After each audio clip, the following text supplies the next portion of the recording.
morning, Indians. I'm Mackenzie Tomlinson. And I'm Emily Kiesler. Today is Friday, March 3rd, and this is SDTV. This week, we're going to jump right into announcements. Yearbooks are still on sale for $65. You can order through Infinite Campus or contact Ms. Hemphill. Several of our HOSA members are in Atlanta for the HOSA state competition.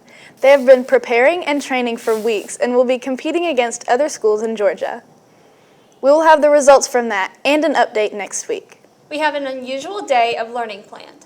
That's right. We will have our first annual Life Day. Here's more on that. March 13th will be our first annual SCHS Life Day. We are putting a whole new spin on our school day, and this will not be an average Monday. Students will have the opportunity to sign up for different life skill sessions. These lessons will be led by our own SCHS teachers, and there are tons of choices. Anything from tying a tie, cookie decorating, to stress management. There's truly something for everyone.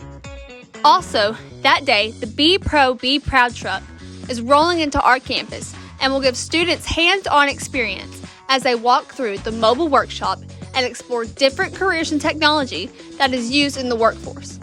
And there's more. We will have a reality store set up where students will be given a salary and will work through real-life scenarios to help them learn about personal finance and budgeting.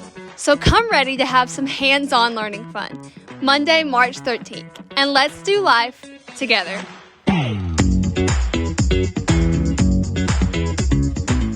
Two of our SCHS pathways, drafting and automotives, have joined forces, and they are entering a contest where they're actually making a car. Here's a look. The competition is called the Georgia Electrothon, and it's a competition to build electric cars. The competition is at Lanier Raceway in Braselton, Georgia on March 15th of this year. It's a kind of a broad competition. The whole goal is to travel in the electric car as far as you can in an hour, and then they grade you based on design and aesthetics and safety and that sort of thing. The car is made from an old go-kart body. It's steel, and it has a 24-volt motor on it. And it's made out of bicycle parts and basically anything we can put together to get it to go. It's about 8 feet long. It has 3 wheels, rear wheel drive. It has regular go-kart steering, and it's a 1-seater. And it has safety harness, and it has a safety rail to keep it from flipping. So, Ansley Shirley will be the driver of the car for the race.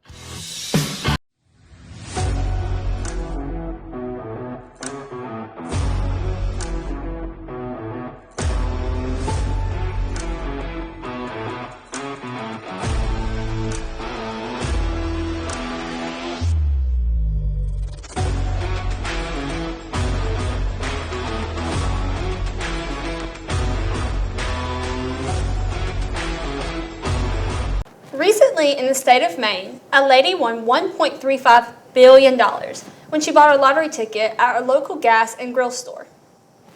We thought it would be fun to ask some people here at our school what they would do if they won the jackpot. Take a look. I would donate some of it, and then I would buy a white Range Rover. I think I would do a lot of traveling. We would buy an island, and we would be self-sufficient. We'd have our families, we'd do our own farming, and be able to survive on our own. I would buy so many peach monsters. I believe that if I was awarded $1.3 billion, one of the biggest things that I would do is I would give it back to the community to help invest into our youth, meaning having more opportunities for them, whether it's an outlet with friends, being involved in like maybe a bowling alley, or maybe we also invested into my education opportunities to help kids explore different interests they may have. Well, the first thing I would probably do is build a dance building at Stevens County High School so that we have facilities to accommodate all of our dancers here. If I won $1.35 billion, I would probably give the majority of it away over time, maybe not all up front, but I think I'd have a difficult time handling that much money myself, and I'd be afraid it would corrupt me. I think the first thing I would do is buy a beach house for sure. Go to the beach, and I would take a lot of trips. Mackenzie wants me to say build a dance team room. I'd go ahead and do that too. Definitely enjoy it and share a little bit too.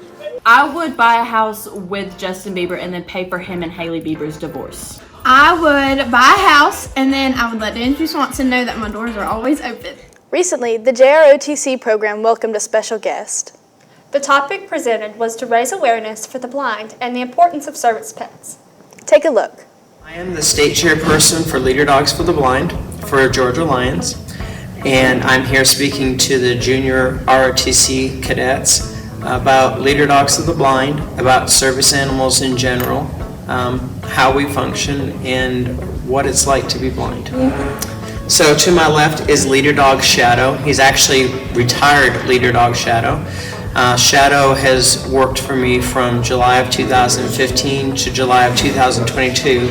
So he's been my eyes for 7 years, and he's how I'm able to get around, or was able to get around in the past.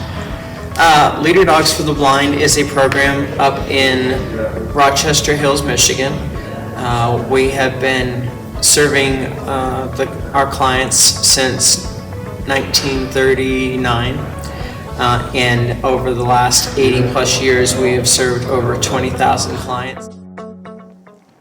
To finish off the newscast, let's throw it over to sports with Tucker and Abby.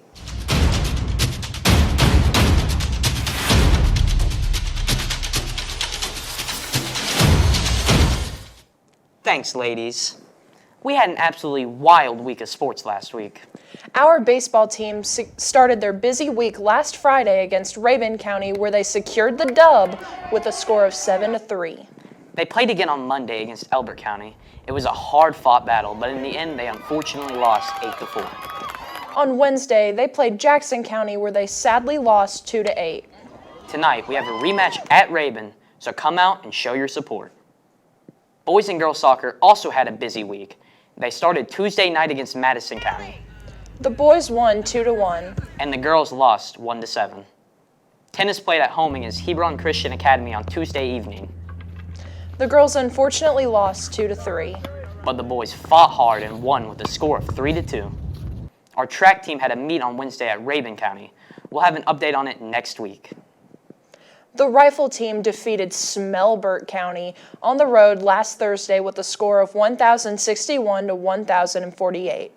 Sydney Sorrells and Raven Payne were the top scorers for the Indians, with both of them scoring 272 out of 300 points.